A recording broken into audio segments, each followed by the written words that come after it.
Les conflits entre agriculteurs et éleveurs au Burkina Faso sont de plus en plus récurrents. Selon les chiffres du département en charge des ressources animales, plus de 4000 différends ont opposé ces deux parties entre 2005 et 2011, faisant des dizaines de morts et causant d'importants dégâts matériels. Parce que ton mesa rumsi bébé ne wala koma sababo kidamenti abimi to kien ne tedo haleti bo rigme ngama menga na yang men woto na bila kita woto labkela me inke na woto lobo na ran kawo. Un problème crucial qui met à mal la gouvernance, la paix et la préservation de l'environnement.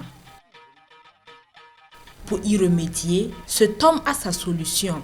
Son nom, Olivier Paré, ce quinquagénaire autodidacte, a mis au point une entreprise de production fourragère innovante.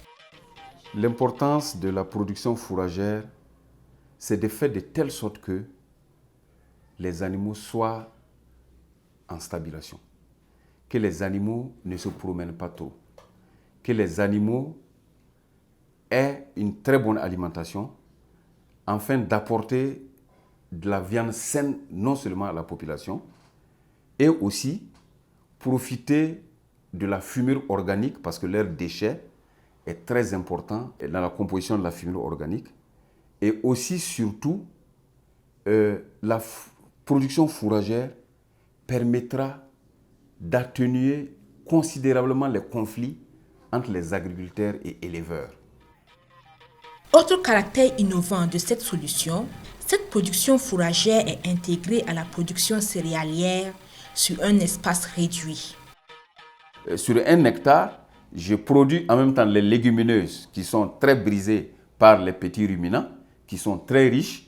Et si je veux faire le maïs, je prends les variétés de maïs qui ont beaucoup de feuilles, donc qui ont beaucoup de fourrage. Non seulement ça me nourrit, et ça nourrit en tout cas mes animaux. Les variétés dont il est question sont le fruit d'une dizaine d'années de recherche et d'expérimentation de ce producteur.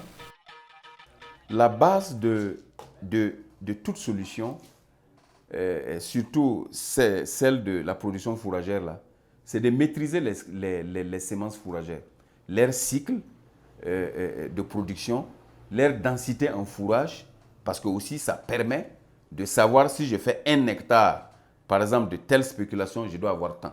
Donc, il faut maîtriser. Donc, aujourd'hui, je suis arrivé, en tout cas, à pouvoir identifier environ une vingtaine de spéculations.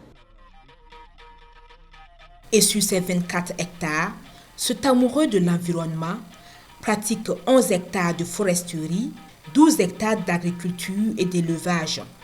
De quoi préserver la nature tout en luttant contre la pauvreté.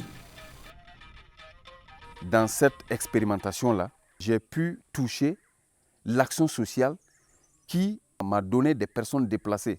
Je vais les donner 2 hectares. Ces 2 hectares-là vont les permettre de cultiver et ils seront formés.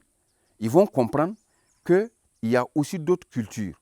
La culture fourragère intégrée avec la culture céréalière sur un même espace. Et du coup, nous souhaitons le plus tôt possible que s'ils rejoignent leur localité, ils mettront ça en pratique et ça va aussi de là-bas atténuer les conflits entre les agriculteurs et les éleveurs. L'initiative de Olivier Paré contribue à faire reculer la pauvreté, préserver la paix tout en luttant contre les changements climatiques.